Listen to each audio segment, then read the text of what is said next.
You, John Fitzgerald Kennedy, do solemnly swear. I, John Fitzgerald Kennedy, do solemnly swear.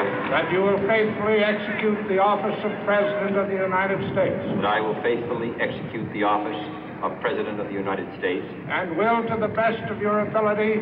And will, to the best of my ability. Preserve, protect, and defend the Constitution of the United States. Preserve, protect, and defend the Constitution of the United States. So help you God.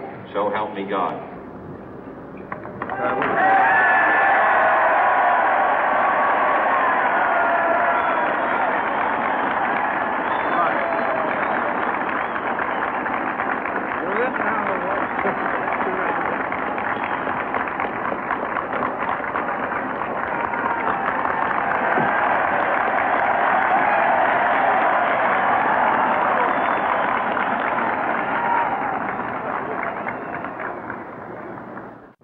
Vice President Johnson, Mr. Speaker, Mr. Chief Justice, President Eisenhower, Vice President Nixon, President Truman, Reverend clergy, fellow citizens.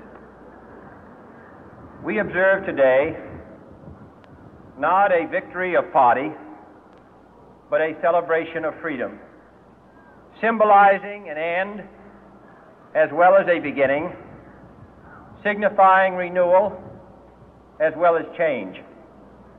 For I have sworn before you and Almighty God the same solemn oath our forebears prescribed nearly a century and 3/4 ago. The world is very different now, for man holds in his mortal hands the power to abolish all forms of human poverty and all forms of human life. And yet the same revolutionary beliefs for which our forebears fought are still at issue around the globe. The belief that the rights of man come not from the generosity of the state, but from the hand of God. We dare not forget today that we are the heirs of that first revolution. Let the word go forth from this time and place to friend and foe alike that the torch has been passed to a new generation of Americans born in this century, tempered by war, disciplined by a hard and bitter peace, proud of our ancient heritage, and unwilling to witness or permit the slow undoing of those human rights to which this nation has always been committed and to which we are committed today at home and around the world.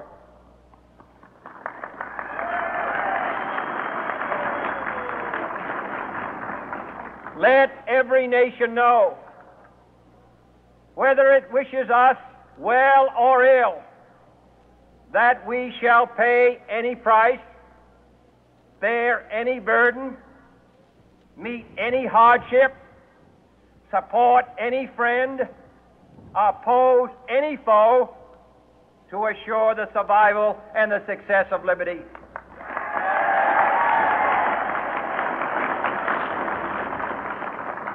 This much we pledge and more. To those old allies whose cultural and spiritual origins we share, we pledge the loyalty of faithful friends. United, there is little we cannot do in a host of cooperative ventures.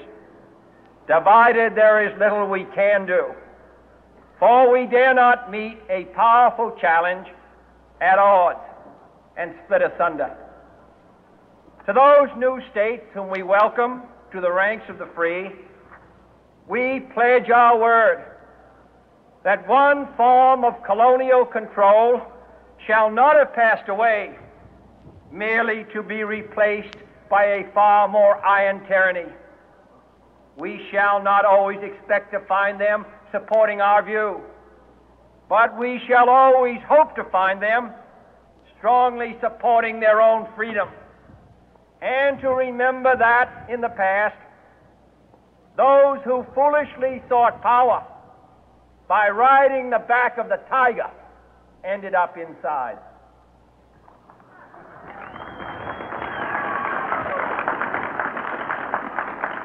To those people in the huts and villages of half the globe struggling to break the bonds of mass misery, we pledge our best efforts to help them help themselves for whatever period is required, not because the communists may be doing it, not because we seek their votes, but because it is right.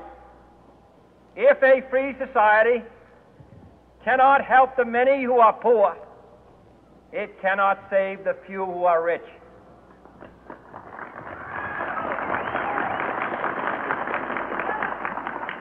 To our sister republics south of our border, we offer a special pledge to convert our good words into good deeds, in a new alliance for progress, to assist free men and free governments in casting off the chains of poverty. But this peaceful revolution of hope cannot become the prey of hostile powers.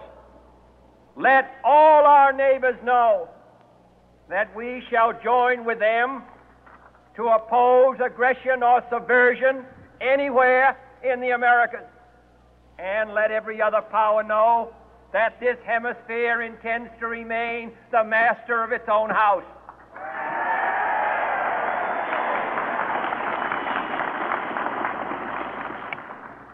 To that world assembly of sovereign states, the United Nations, our last best hope, in an age where the instruments of war have far outpaced the instruments of peace, we renew our pledge of support to prevent it from becoming merely a forum for invective, to strengthen its shield of the new and the weak, and to enlarge the area in which its writ may run.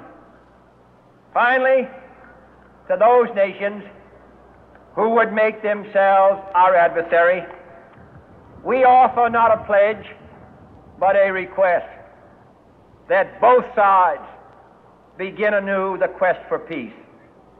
Before the dark powers of destruction, unleashed by science, engulf all humanity in planned or accidental self-destruction, we dare not tempt them with weakness, for only when our arms are sufficient beyond doubt can we be certain beyond doubt that they will never be employed.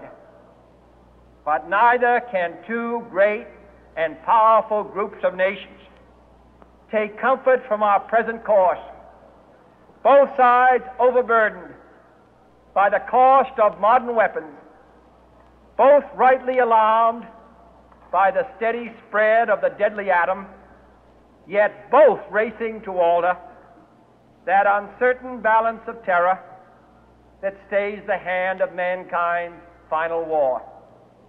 So let us begin anew, remembering on both sides that civility is not a sign of weakness, and sincerity is always subject to proof. Let us never negotiate out of fear, but let us never fear to negotiate.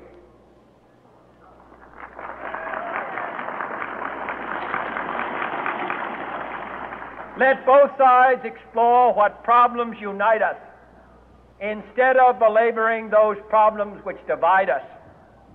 Let both sides, for the first time, formulate